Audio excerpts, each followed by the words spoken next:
Messieurs, dames,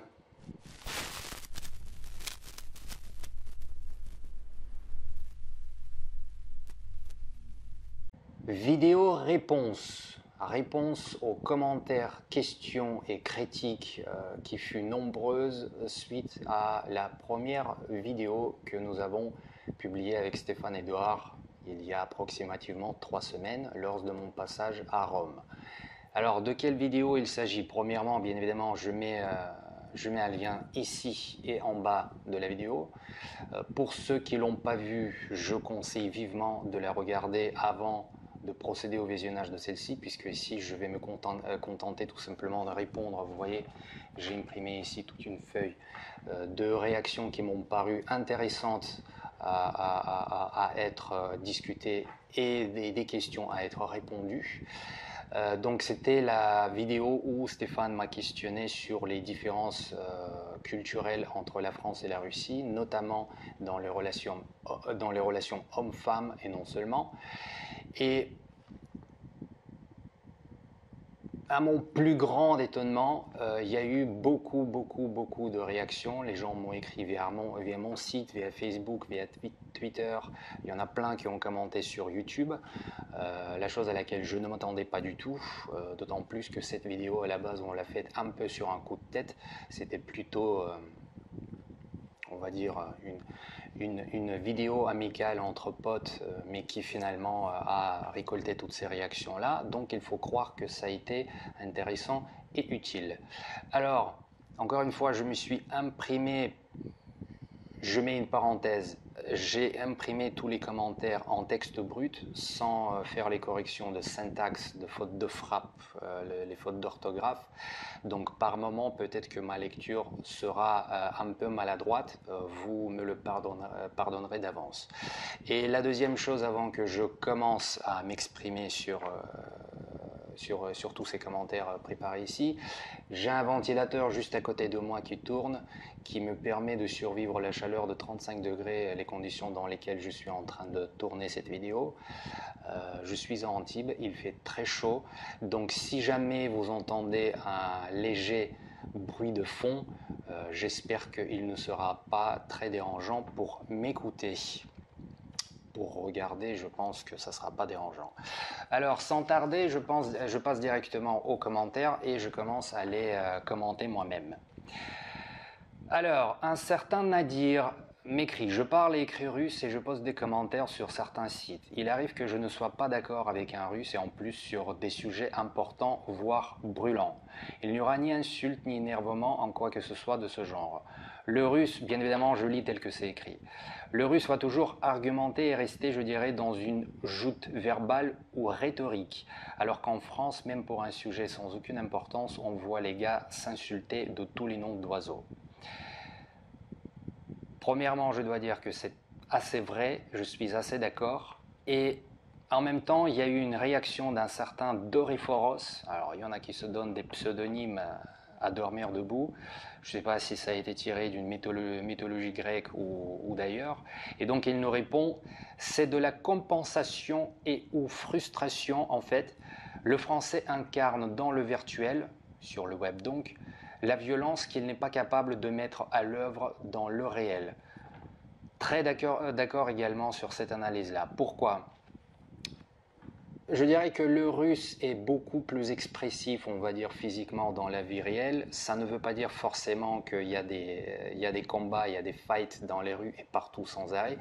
Bien que je sais que certains vont me rétorquer qu'ils voient régulièrement les scènes de bagarre sur YouTube, sur les routes russes. C'est vrai, maintenant, personnellement, à chaque fois que j'y vais, j'en ai encore jamais vu en vrai.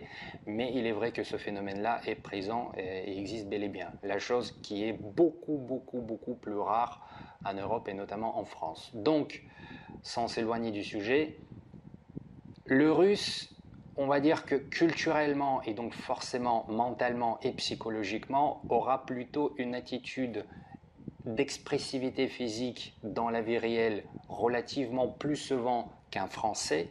Et sur Internet, lorsqu'il s'agit d'un débat, d'une argumentation, bien que je considère que les Russes globalement, en tout cas par exemple à la télévision russe ou bien à la radio russe, Les vrais débats, les vraies argumentations dans les débats sont quand même relativement rares par rapport à la France, ce que personnellement je regrette beaucoup en Russie, parce que en général les Russes sont quand même considérés comme un peuple, on va dire, plus ou moins relativement cérébral, ce qui est parfaitement vrai, mais malheureusement cette notion de débat et d'argumentation est un peu moins présente, en tout cas aujourd'hui, dans la société contemporaine russe. Maintenant, sur Internet, le russe va avoir effectivement un peu plus, je dirais, la présence d'esprit de débat et d'argumentation plutôt que de partir directement dans les insultes. Je sais par avance qu'il y en a certains qui vont m'écrire qu'ils voient les insultes qui fusent dans tous les sens sur Internet parmi les Russes. Je dirais que c'est plutôt entre les Russes et les Ukrainiens, suite à ce qui se passe aujourd'hui depuis quelques années. Je laisse ce sujet de côté, je ne vais pas le développer maintenant ici. D'ailleurs, je pense que je ne vais pas le développer tout court.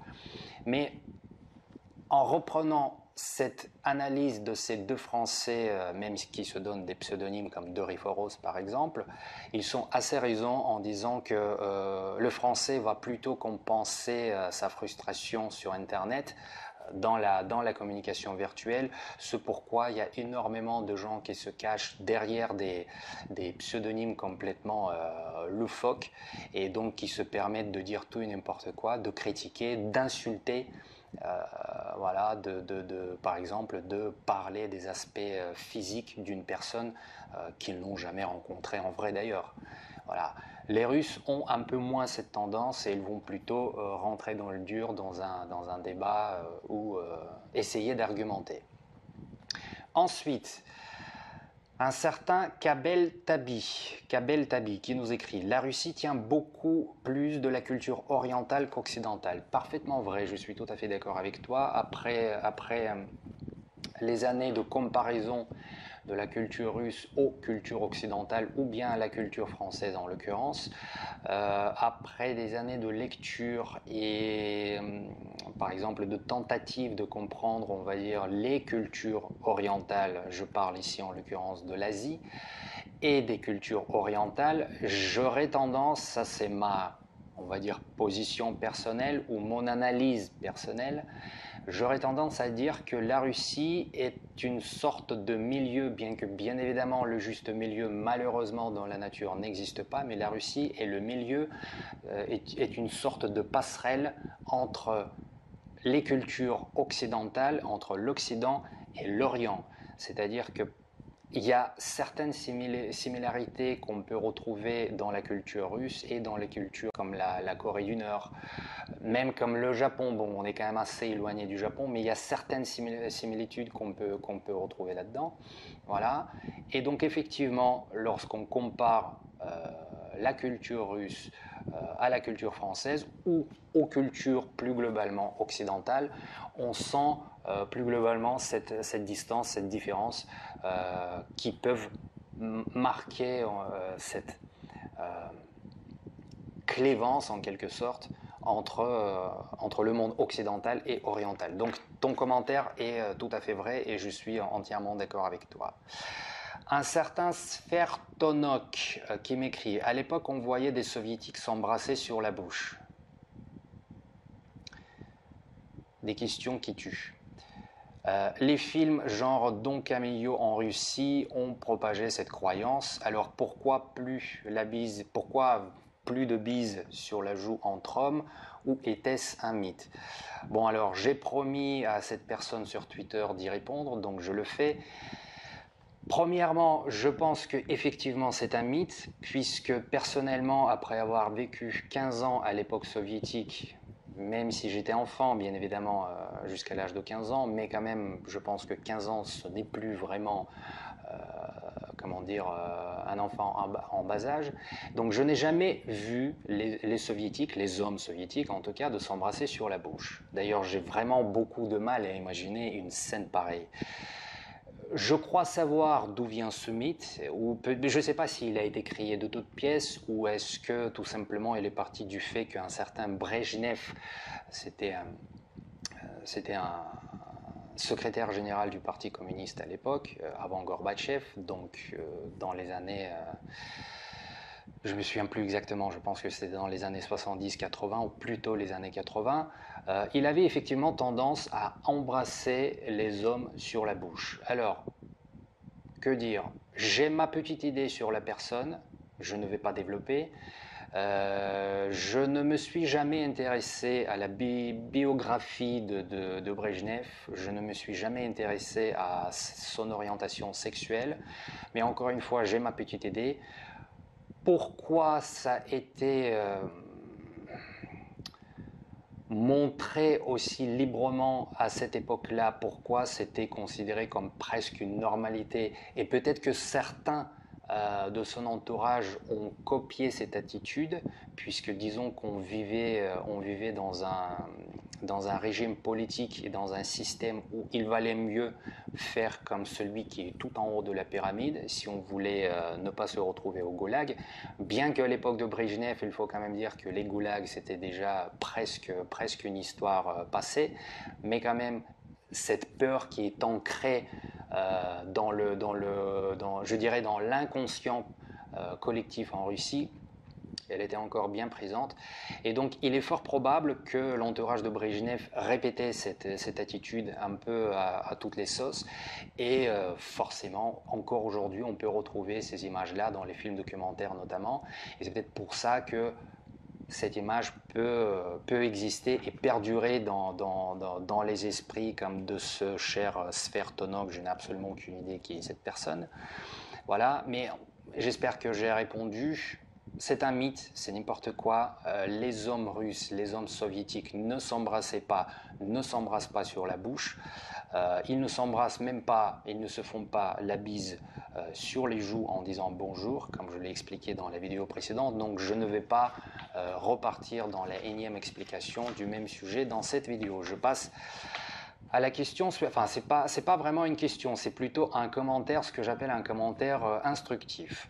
Red Mars nous écrit, il est bien gentil le monsieur, moi donc, de comparer la Russie à l'Afrique, question corruption. Déjà n'a rien comparé à la Russie. Bon, il y a une petite faute, je pense, de frappe. De plus, le Maroc, qui fait partie de l'Afrique, a une autoroute, des autoroutes, je présume, 2-3 voies entre toutes les villes moyennes et grandes du pays, ce qui représente 2730 km précisément. Premièrement, c'est une information que personnellement j'ignorais. Merci pour cette précision. Deuxièmement, je suis personnellement vraiment, et comment dire, sans aucune ironie, je suis vraiment content pour le Maroc si c'est vraiment le cas. Ma foi, en Russie, ce n'est pas le cas. Encore une fois, voir la vidéo précédente. Il reste à supposer que la Russie est pire sur certains aspects que l'Afrique ou notamment le Maroc en question. Et donc la dernière phrase de Red Mars qui dit « juste pour précision et afin d'éloigner les vieux clichés occidentaux ». Sache que bien que effectivement ça fait pratiquement 20 ans que je vis en France, dans le monde occidental, j'ai bien du mal à croire et à penser que mon esprit s'est occidentalisé. Je reste quand même relativement non occidental dans ma façon d'être et dans ma culture initiale, dans ma culture natale, qui est russe bien évidemment. Et sache également que l'exemple que j'ai donné dans la vidéo précédente en parlant des autoroutes et en comparant la Russie à l'Afrique, ce n'était pas forcément par rapport aux autoroutes, ce n'était qu'un exemple. Je comparais la corruption globalement en Russie et la corruption présente et existante en Afrique. Et tu me diras pas, tu me prouveras pas le contraire en disant que par exemple au Maroc il n'y a pas de corruption, elle est bel et bien présente, beaucoup plus peut-être que dans d'autres pays occidentaux, bien que bien évidemment la corruption est absolument partout. Il n'y a qu'à voir l'affaire Fillon en France, très récente, du printemps dernier. Enfin, des exemples comme ça, on peut en mettre tout un paquet sur la table, donc ce n'est pas du tout le sujet. Mais ce que je veux dire, c'est que je n'ai absolument pas essayé ni de stéréotyper l'Afrique en comparant à la Russie ou comparant la Russie à l'Afrique en disant que l'Afrique c'est un trou du cul du monde. Pas du tout, c'est un continent que j'adore vraiment. J'y étais, par contre je n'ai pas été au Maroc, mais je pense que ça va pas tarder. Simplement, je compare le comparable, tout simplement. Donc loin de moi était l'idée de foncer que ce soit en Afrique ou bien au Maroc. Michel Arthur nous dit « Il aurait été intéressant d'aborder dans les grandes lignes les différences d'endoctrinement idéologique entre la France et la Russie, entre progressisme et conservatisme, mentalité politique, culture artistique. Les Russes ne regardent ni l'histoire ni l'actualité avec les mêmes lunettes que les Européens. Certes, ces différences éloigneront bien plus nos compatriotes experts en bien-pensance que l'expression froide d'une Russe. Je pense que c'était d'une Russie. Donc effectivement, je confirme, en Russie aujourd'hui, il y a beaucoup moins d'experts en bien-pensance, en politiquement correct, comparé à l'Occident. Et c'est d'ailleurs entre ces deux pôles, je dirais, juxtaposés, la bien-pensance, le politiquement correct occidental et on va dire le regard un peu plus réel. Alors je sais qu'il y en a plein qui ne seront pas d'accord avec moi, mais j'ai l'habitude. Donc le regard beaucoup plus réel en Russie et donc ces deux pôles juxtaposés qui se fightent aujourd'hui dans la guerre froide animée notamment par les États-Unis. J'espère que ça, pour ceux qui regardent cette vidéo, ce n'est le secret pour personne. Maintenant, personnellement, je n'ai absolument aucune envie de rentrer dans ce débat-là. Je n'ai pas envie de parler de ces endoctrinements et compagnie, puisque c'est un sujet très vaste, très juteux. Il m'intéresse de moins en moins. En fait, plus je m'intéresse et moins j'ai envie d'approfondir, parce que c'est vraiment un sujet, un terrain qui mais alors à 100 km à la ronde. Donc, je n'ai pas envie d'y répondre. Voilà, ma réponse, c'est que c'est un sujet que je contourne. Je mets le joker sur table et donc je passe à la réaction suivante. Bon, là c'est un peu comique en l'occurrence. Caroline Magnol qui m'écrit, enfin je pense que ça s'adresse à moi en l'occurrence. Je ne reçois plus depuis quelques années les newsletters de New Point of View, mon blog doc. Donc, est-ce que le site fonctionne toujours? J'aimais bien. Que dire? Chère Caroline, ou bien chère Madame ou Mademoiselle Magnol, bien évidemment que le site existe toujours. Je pense que la meilleure chose à faire serait de revenir sur le site et de faire l'action d'inscription dans les formulaires spécialement dédiés pour cela. Le site existe, fonctionne, vous pouvez toujours être inscrite, re-inscrite, donc je vous invite vivement à le faire si vous appréciez dans le temps nos articles. Voilà. Alors j'ai fait une recherche dans la base de données des inscrits, il n'y a aucune Caroline Magnol, donc j'imagine que vous avez à l'époque utilisé probablement un mail avec un pseudonyme qui ne correspond en rien à votre vrai nom. Je ne sais pas si c'est un vrai nom ou si c'est un autre pseudonyme que vous utilisez ici dans les commentaires, donc je ne vous ai pas retrouvé. Je vous invite tout simplement de vous réinscrire et vous serez parmi les heureux inscrits du site newpointdeview.com. Ensuite, un certain... Bon, alors là, je suis carrément incapable de lire le pseudo parce qu'il y a des chiffres et des lettres. C'est vraiment le cas de le dire. DG, deux chiffres nus. Bref, j'ai appris il y a quelques jours sur une vidéo d'histoire que Churchill s'était planté de façon monumentale en envoyant ses hommes à une mort certaine. Il les avait envoyés dans ce que l'auteur décrivait comme étant l'Empire ottoman. Mais s'agissant bien de la Turquie alliée des nazis, le nombre de morts s'est compté en centaines de milliers. Tout ça pour manque de culture. Je me dis que le métier de sociologue en stratégie internationale peut même sauver des vies. Tout à fait d'accord avec toi, tu as parfaitement raison. Juste une petite correction. Sociologue en stratégie internationale, c'est pas vraiment le terme que j'ai utilisé dans la vidéo précédente. Ici je parlais plutôt de discipline interculturelle en stratégie et organisation internationale, qui est orientée principalement aux entreprises et non seulement. Alors quand je dis les entreprises, c'est pas forcément que le secteur privé, ça peut et ça doit concernait aussi les entreprises du secteur public. Mais donc ce n'est pas la sociologie en stratégie internationale, ça ne veut pas vraiment dire grand-chose. Voilà. Mais en tout cas, là où tu as raison, et que là où tu dis que ça peut sauver, je veux dire, cette discipline, cette connaissance peut sauver des vies. Parfaitement, parfaitement. Je veux juste rajouter une chose, c'est que,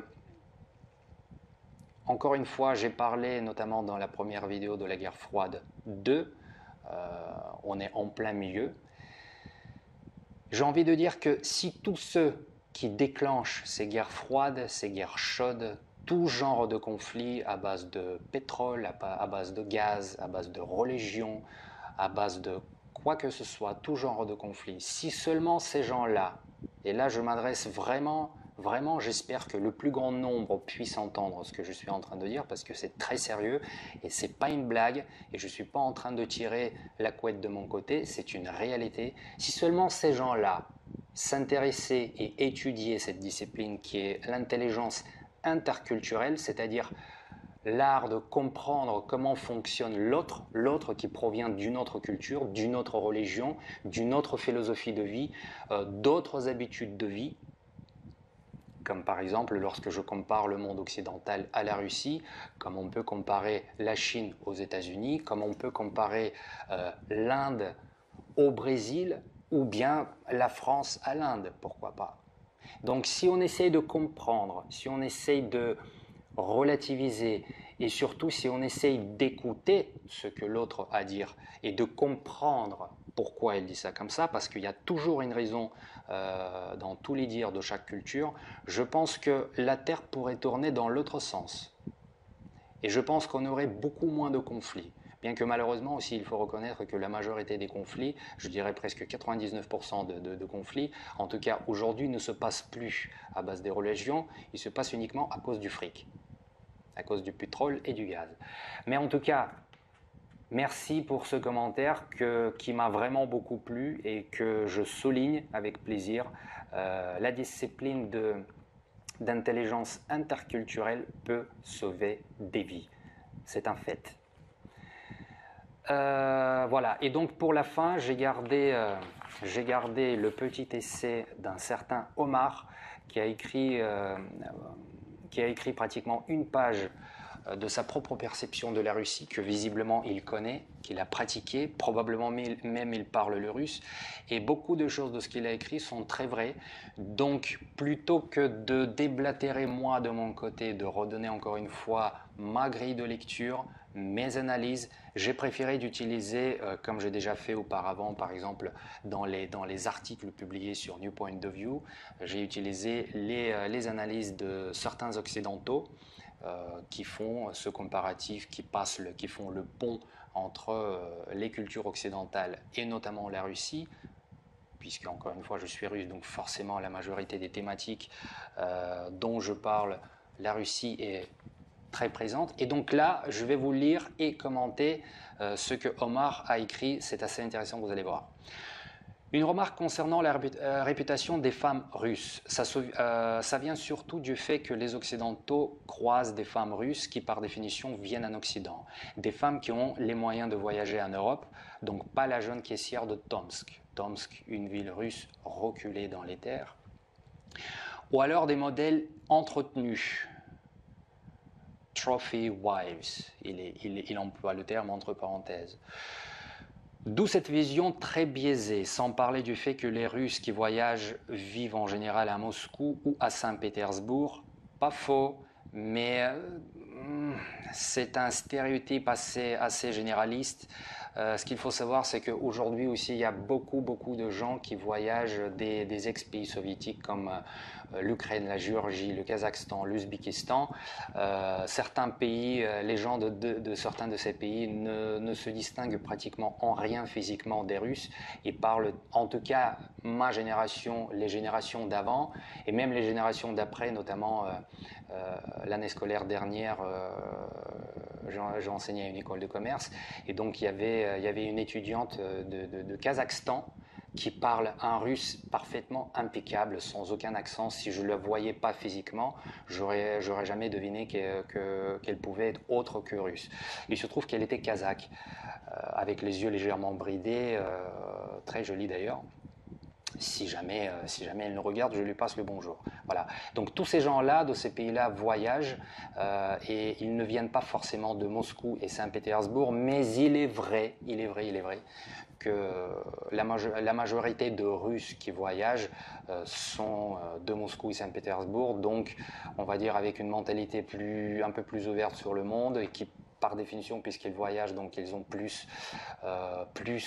ils sont un peu plus occidentalisés, je dirais, sans rentrer dans les détails. Et donc il poursuit, ils sont donc des équivalents des parisiennes, là elle parle en l'occurrence des femmes russes, les équivalents des parisiennes pour les françaises. Et entre parenthèses, elle précise, chiante, avide de liberté multiple, formatée par le multiculti et le véganisme sans spiritualité et de grandes mondaines. L'image de parisienne qu'il nous décrit. Bon, ma foi, il y a du vrai là-dedans, effectivement. Et c'est vrai que les Russes de Moscou, je veux dire les femmes russes de Moscou et Saint-Pétersbourg, et pas que les femmes d'ailleurs, les hommes, ils sont un peu aussi comme ça, effectivement. En général, les femmes russes cherchent des hommes russes, vrais. Personne n'a envie de se faire chier à s'adapter à une culture, apprendre à parler une autre langue pour arriver à communiquer avec son conjoint à un niveau qui sera de toute façon superficiel au début, sans parler du choc culturel. Parfaitement vrai. À moins bien entendu que cette femme soit une amoureuse de la France et qu'elle veuille s'y établir comme Anton. Bibi. Donc l'homme russe sera systématiquement privilégié. Vrai. La réalité, c'est qu'il y a eu la grande guerre patriotique et 25 millions de Russes, majorité des hommes, ont donné leur vie pour libérer le monde du joug nazi. Vrai. Cet écart entre le nombre d'hommes et de femmes n'a pas encore été comblé, pas faux. Sans oublier que dans un pays qui souffre d'alcoolisme, guerre idéologique et médiatique dirigée vers ce pays, inséminant l'idée qu'un bon Russe doit avoir une vodka à la main.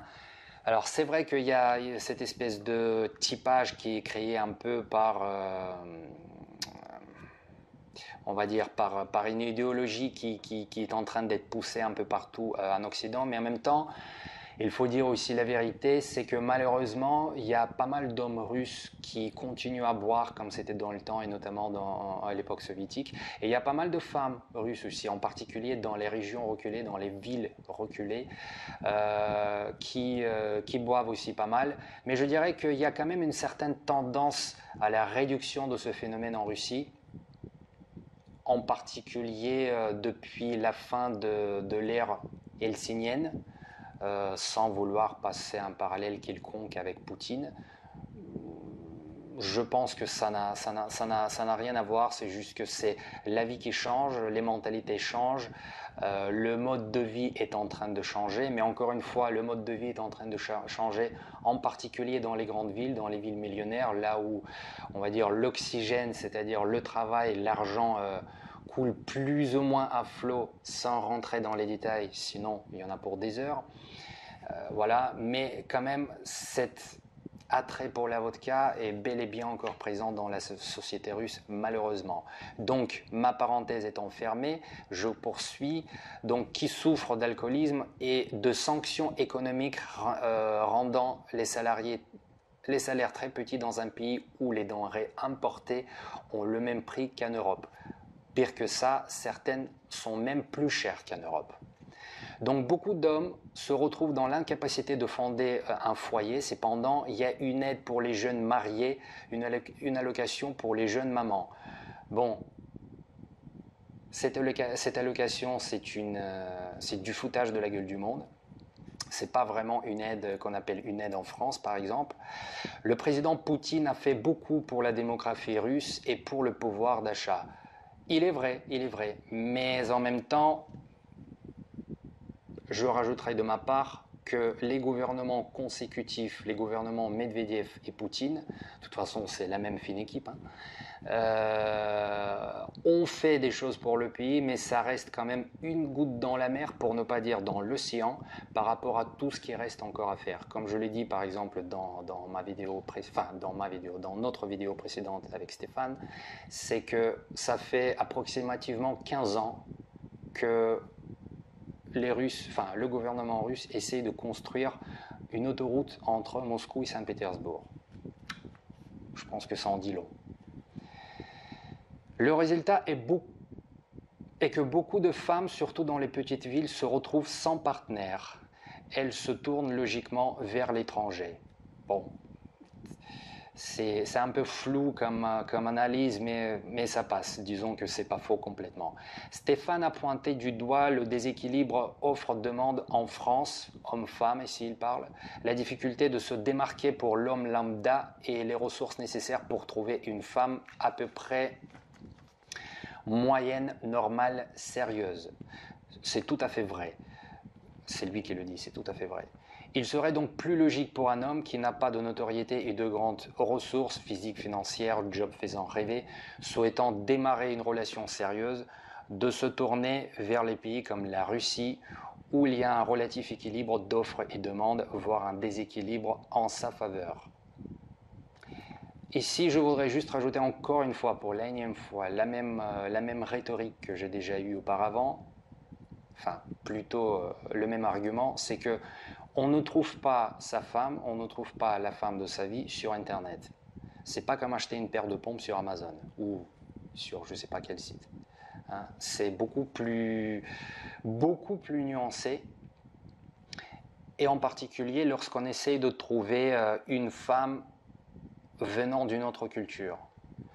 Par exemple, un Français qui souhaitera, je caricature, qui souhaitera trouver une femme en Belgique, je pense qu'il aura quand même beaucoup plus de facilité à le faire, puisque déjà elle parle la même langue, et malgré toutes les différences culturelles qu'il puisse y avoir entre la France et la Belgique, il aura quand même des facilités pour le faire. Mais par contre, quand un Français tape dans un pays comme la Russie, il y a vraiment beaucoup de boulot, mais beaucoup de boulot, il faut vraiment s'accrocher. C'est donc avec une tête froide qu'il faut envisager tout ça, mais si on aime la culture russe, qu'on connaît un peu le pays, voire qu'on en parle la langue, le jeu en vaut la chandelle. C'est exactement l'analyse que j'ai délivrée dans la vidéo précédente. Je crois que tout le monde sait comment se comporte une Française en 2017, a fortiori une Parisienne. Bon, ici, sans commentaire de ma part. Je pense qu'il vaut mieux. Voilà. Je pense avoir répondu globalement à toutes les réactions. J'ai essayé d'en sélectionner les plus intéressantes, les meilleures. Je pense avoir répondu. Je ne sais pas combien de temps ça a duré. Je ne vois pas l'écran de mon enregistreur, mais je pense qu'on doit être à peu près dans les 20-30 minutes. J'ai essayé de faire aussi vite que possible. Juste dernière chose pour terminer. J'ai en tête une série de vidéos interculturelles que je compte faire courant août-septembre. Donc pour ceux qui sont intéressés par le sujet, pour ceux qui ne connaissent pas le sujet, je vous invite à rester par ici, c'est-à-dire abonnez-vous à la chaîne ou bien suivez-moi sur tous les moyens sont à votre disposition, la page Facebook New Point of View ou bien ma page Facebook si vous préférez, le Twitter, cette chaîne YouTube, quoi d'autre. Vous pouvez également vous inscrire à la newsletter sur newpointofview.com, tous les liens seront en bas de cette vidéo. Il y aura des analyses sociologiques à l'échelle internationale. Je ne vais pas comparer que la France et la Russie. On va parler des choses beaucoup plus globales, beaucoup plus intéressantes, plus larges, qui permettront au plus grand nombre, je l'espère, de comprendre c'est quoi l'intelligence interculturelle, puisque depuis le temps que je travaille dans ce domaine, depuis le temps que je fais de la recherche, moi, dans ce domaine, je constate que il y a des lacunes énormes dans la société là-dessus. Et je sais que, par exemple, les écoles de commerce, enfin pas que les écoles de commerce, on va dire les universités, c'est-à-dire tout ce qui concerne l'enseignement supérieur, commencent de plus en plus à intégrer cette discipline, mais de façon très très maladroite et surtout avec les heures très insuffisantes. En l'occurrence, par exemple, l'année dernière, une école comme Schema m'a accordé uniquement 15 heures pour un Master 2. Vous imaginez que 15 heures, ce n'est absolument rien pour transmettre le vrai savoir, la vraie compréhension et les vraies grilles de lecture aux étudiants qui entament leur vie professionnelle tout de suite après le Master 2. D'ailleurs, à ce sujet-là, j'ai écrit justement sur l'impératif absolu d'intégrer l'intelligence interculturelle dans l'éducation nationale et en particulier aujourd'hui c'est très urgent dans l'éducation supérieure. Pourquoi? Vous lirez l'article et vous comprendrez. Donc encore une fois, voilà, je vous propose cette possibilité de suivre ces vidéos-là pour comprendre en quoi ce savoir est vraiment très très très nécessaire, très utile stratégiquement, tactiquement et ne serait-ce que pour la culture générale. Dans le monde d'aujourd'hui, dans le monde pas encore vraiment globalisé, mais se globalisant, et surtout dans cette société qui est en passe de devenir multiculturelle et ce avec quoi elle a énormément de mal à cause d'un chauvinisme omniprésent dans tous les pays, en Russie, en France, en Suède, en Allemagne, aux États-Unis, partout. Il suffit simplement d'ouvrir grand les yeux et d'analyser avec les grilles de lecture adaptées. Je m'appelle Anton Malafeev, le site newpointdeview.com, la chaîne YouTube de même nom, New Point de View. Restez par ici et j'espère vous retrouver nombreux lors de mes prochaines vidéos. Et j'espère qu'elles vous seront utiles. À bientôt.